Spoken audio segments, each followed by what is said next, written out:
So this is a very brief overview of the Best Code continuous inkjet printer. I'm going to walk you through how to start up, how to shut down, how to start the jet, how to shut the jet down, how to clean it, maintain it, how to program a message, and general safety and how to look after it. Okay, so without further ado, let's start. To turn a printer on, you've obviously plugged it into the outlet in the wall. To turn a printer on, you're just going to literally touch the screen and hold it for 2 seconds, and you see it flash, and it's going to come up loading firmware, and it takes a couple of minutes to load up into the home screen. Okay, a couple of seconds now and it will come up into the home screen. Okay, so let's talk about the screen. First of all, we got the sign in, sign out. It's useful to sign in when we first start. The password is GOTECH, G-O-T-E-C-H. There we go. So now it says sign out, so we are signed in. The reason we like to sign in is when we're doing the start and stop jet, we can do it from the service screen here, and what this does, it bypasses the flush. The flush, it takes a lot longer, and what it's doing is cleaning the print head, but it's putting a lot of clean makeup solvent into the ink system, which ultimately will thin down the viscosity. So by starting and stopping in this screen during the day, if it's just a quick stop to maintain the printer or to move the printer, then start and stop it in this screen when you're signed in. If it's going to be a full shutdown at the end of the day, you're finished using it for the day, go ahead and use the stop button here. This will actually do a final flush on the system. We'll try that in a little bit and show you. So putting in a message, very simply, down at the bottom here, we're going to click messages. And right now, we've got one message in there called date code. So we're going to go edit. And you can see it's a 2-line code. So anything that's highlighted in yellow is what you're going to be changing. So it's highlighted in yellow. I'm going to hit the delete key. And then I can put in a new. And it's just going to be a text field. And this is fixed text. So it's just going to say best by instead of best before. Doesn't matter that it's overlaid like that. You can actually just pull it back up, move it around as wherever you want it. We can just put the 2 colons there. There you go. So now this part is going to be a date code, and this is actually a Canadian date code, so it's day, month, year. If I want to change that, I'm going to go ahead and delete that code, and I'm going to put in a new, and it's going to be an auto code field, and it's going to be a date code. And then the date code is going to be either a normal date, which is today's date, or an expiry date. The expiry date lets you calculate how many days, weeks, months, or years from today the date code is to be printed. So if I put in expiry, say, of 7 months, I'm going to put in here 7.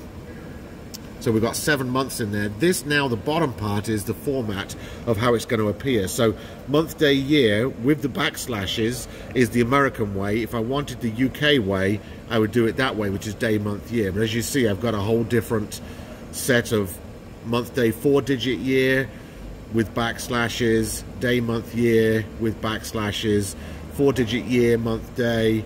So you can see there's quite a few to choose. I'm going to put it back to the American month, day, year with backslashes, and I'm going to add the green add key.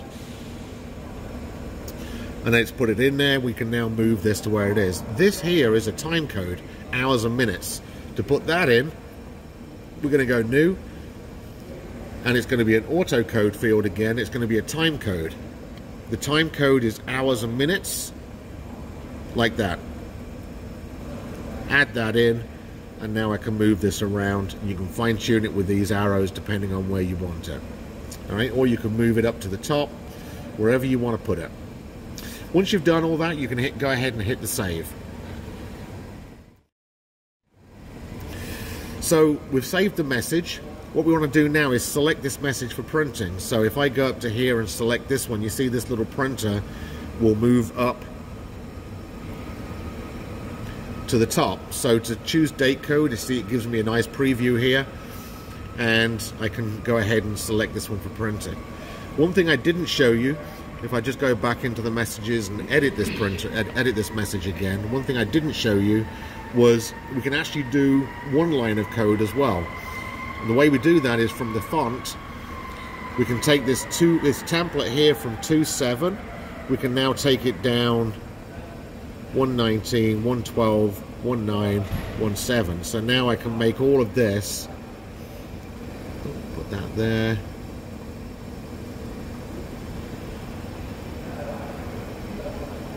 All on one line. Okay? So it's very easy to do. Going back to 2 lines, I'm just going to go back to the 2 lines. 2 line 7. So now I can highlight this, put this up, highlight this, move it over, highlight that, move it over, and save it again. Okay, so it's very easy to make 1 line or 2 line codes. So we've selected that one for printing. We come back into this screen. One of the things we need to work out is the speed in which the product is going across and the delay between the print photocell hitting the package and when it starts to print. All that is done in with the adjust screen here. So I'm going to go in, give you a starting point. The width is quite high. It's going to be up around about 70, okay, for your package. And the delay is going to be around about 4,000.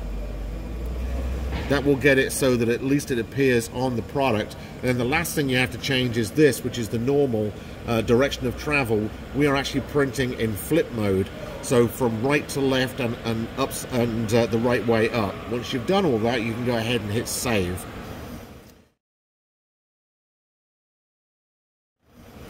So now we're going to be on the product. So to start the jet, I'm going to go into the service screen, and then with the print head in the holster here like this, I'm going to go ahead and just hit the start key, and you see it counting down from 37, 36, 35, and this will actually start the jet now in the jet stream in the print head, and when it's ready it'll be counted down, and then you'll see on the beacon here it will come down to the green.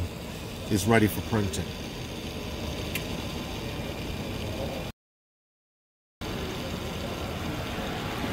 And you see the beacon's changed to green now, and if I go to the home screen you'll also see a nice green bar at the top that says ready. So what I'm going to do now is take the print head very carefully because the jet stream is on. So I'm going to take this out of here and put it into the print head housing and just slide that in. So now when I get a bag, put it on here, run it through. You'll see it coding. That's a little bit long, but it's right there. So to change that length, I'm going to go into adjust, and I'm going to change this down to something like 40. Do it in increments of 10, and the code that was already on there, but you see it's on there. Okay. For final shutdown, this is a shutdown at the end of the evening. You want to flush the print head out and get it clean. So if I show you the print head now, what you'll see is all these tubes up at the top here are black. So we need to shut this down, and we're going to hit this button here on the home screen. We're going to hit stop. And you see it counting down 1 minute 54. What'll start happening is these tubes will start clearing, and when it's all cleaned, these will be clear, and that's a good position to be shut down in. The last thing we want to do is, this is a solvent-based ink, the last thing we want to do is have ink in this unit drying, because that's going to be a pain to get going again.